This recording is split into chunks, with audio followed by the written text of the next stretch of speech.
Alright guys, we're back. Just went to go upload a video or two and saw that all of the video that had me doing the drums for the pistons, all the piston assembly and putting them into the drums without nicking the lip seal, stuff like that, none of that was actually recorded. Something happened to it, so I'm a little bummed out about that. But either way, first input drum, pistons in, modifications are done to it, it's ready to go. New bushings on both sides, and we've had our clutches soaking, so let's go ahead and pull those out.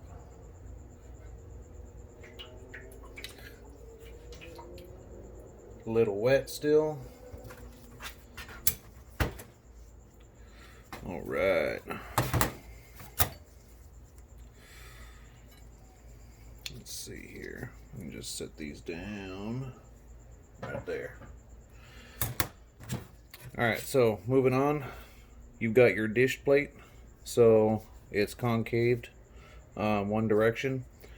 A lot of people put them in with the inner part facing down, dishing down, or they'll flip them and the inner part dishing up. What I like to do is inner part down, where it's actually coming up this way, because once it applies, this is a greater surface area than the inside, so that's going to hit the clutch pack first, and I've had good luck with that. So we're going to do our dish, steel, then a clutch, then a steel, clutch, steel, clutch, steel, and just so you know, we're using the Borg Warner high energies, and that's even for the reverse drum as well. All the frictions in this build are all high energy. Now, in the video where we did all the piston install on both drums, I also went through the clearances. Obviously that didn't get recorded, but when you do your clearances, always have your clutches dry, build everything up, check all of your clearances, and then you tear everything down, soak your clutches, and then put it back together. That way you get proper clearances. If your clutches are soaked and you install and try to do your clearances that way, you could end up with different clearances than what you actually think you have. So that being said, we've already pre-checked all our clearances on these. Now that everything's in, so last one to go in is your pressure plate, and then your snap ring. There we go. You want to make sure that snap ring is seated all the way around, and then we are good to go. You can actually lift up on this clutch just a little bit and wiggle it up and down. So let's set that aside. Your forward input drum, pistons are already in, everything else. I explained on the video that didn't get recorded. This cage right here, if you're going to use a Resizing Z-Pack for your 3/4 clutches, this cage will have a 7 stamped on the outside of it. You have to use that cage with the 7 stamped on it. If not, then it's not going to work. So here, let's get you guys turned a little bit. See if you can see that a little bit better. Okay, so here's our entire setup. Do the those clutches first. So you're going to do steel, clutch, steel, clutch, your pressure plate, your wavy for your forward,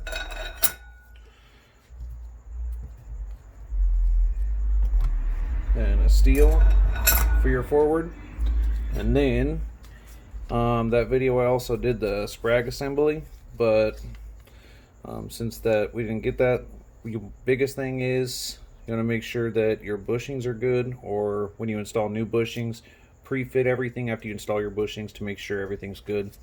You can customize these a little bit if you really need to. I would not recommend that unless you really know what you're doing. So as long as you're holding the back of this one-way Sprag, if it can turn clockwise and not freewheel counterclockwise, you put it together correctly. So now you set this guy down in there. There we go. It's a lot easier to put that in before you do your forward clutches. You saw how much issue it was giving me, just that little bit right there. You know what? My bad. That would have been all bad. You need your front seal that goes, come on now baby, right there. If you forget that, you're in big trouble. And then your new bearing, you want to dip them in oil and then spin them, and you want to spin it as you're dipping it in the oil. That's if it's a used bearing, and that way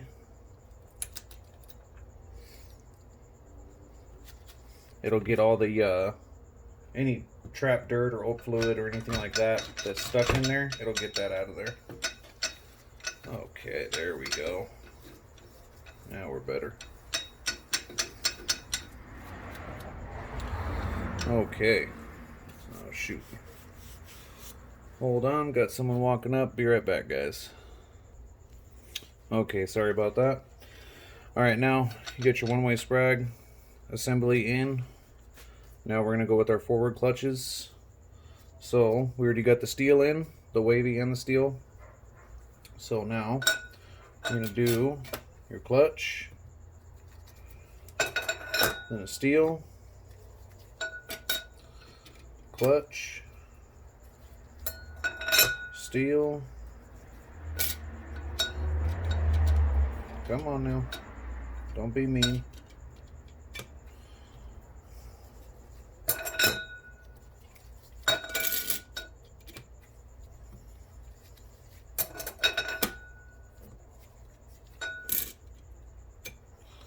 There we go. Pressure plate. Then, time for your snap ring. Grab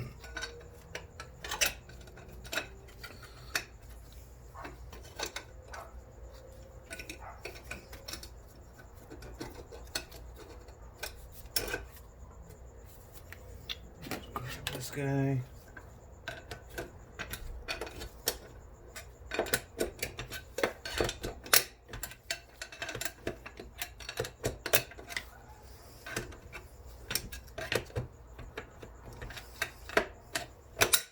There we go. It's always a good idea to go around with your screwdriver, pry up against that snap ring, make sure it is in fact seated in all those grooves. There we go.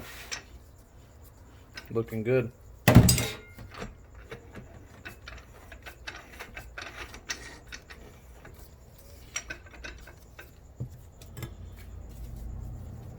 Pressure plate. Then your clutch, pressure plate, or steel, clutch, steel, clutch and steel. Hey. Clutch and steel, clutch and steel,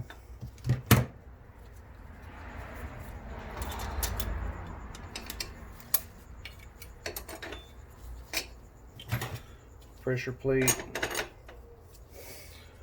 Take a look at where it stops. it's right at the bottom of the land for the snap ring, which is good. Like I said, we've already pre-checked all our clearances on this one, so we are good. Okay. Uh-oh. There we go. Ah! Pinch and gloves. There we go. One thing, you don't want the space in your snap ring to be partially hanging off each side of a lug, so you want to make sure they hit both sides of that lug. Now that this is done, line up these clutches a little bit. Makes it a little bit easier when you go to set that drum on. There we go.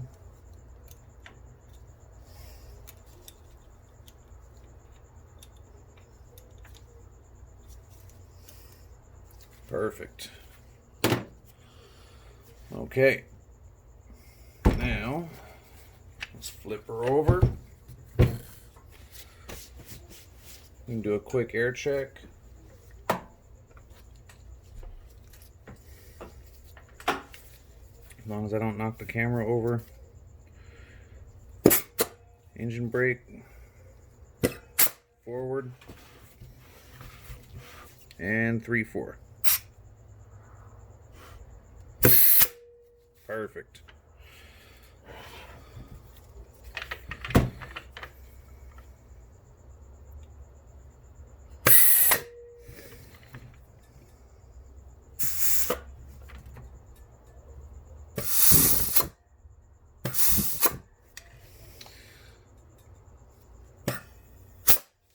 Good there. When your engine brake applies, it also applies your forward clutch, so you can block this hole right here and then put air. Listen for any leaks. There we go. So if you plug this hole, charge it. Now you should be able to let go of this finger. That'll let go of your forward, and then your engine brake. 3/4 one more time. Perfect. Okay. Now, this side, you're going to want to do your shim and your bearing. So with these, we've already pre-checked our clearances and end play. So we already know what shim we need. So that's where your shim goes. Your bearing would be next. You can put this in wrong, so make sure you put it in the right way. I think it won't go in the other way, it won't spin very well. So let's move this stuff out of the way. Oh, here we go.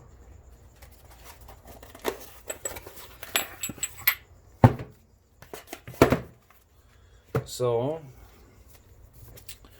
these are your ring resizers for your Teflon rings.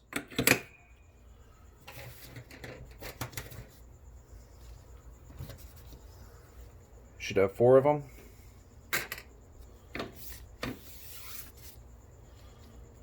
So there we go.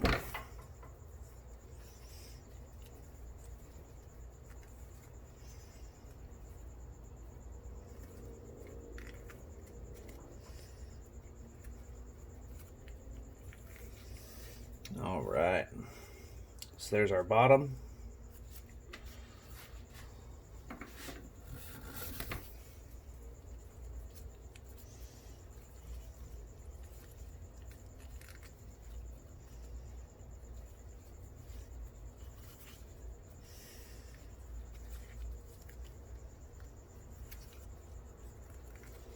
There's your third.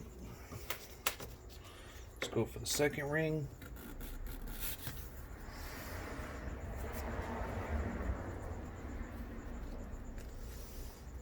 And then the top ring. You want to spend less and less time on the resizer going down for each one. So this bottom one, you would have it on here a little bit longer. Third one, a little bit less time. Second, a little bit less time. First one, just try to slip it through. So lube it up just a little bit. Way she slides nice and easy.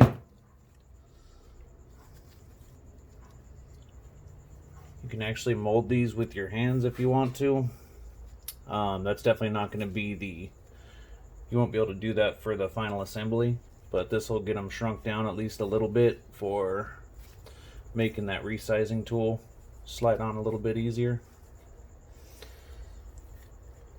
If you cut or nick one of these sealing rings, you pretty much have to go buy some new ones and start over. So it's definitely not something you want to do. Just take your time with it.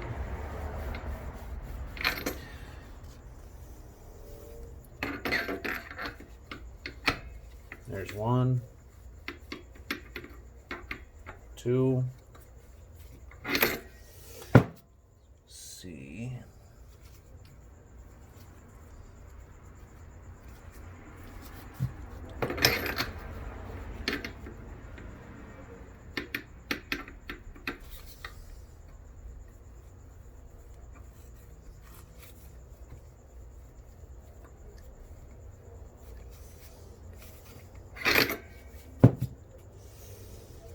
I'm having a little bit of trouble getting over this last one.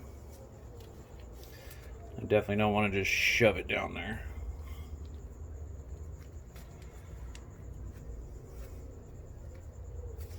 Okay.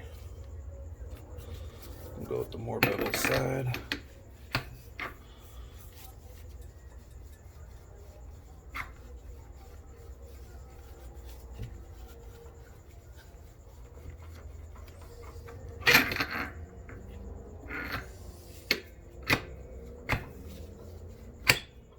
There it is.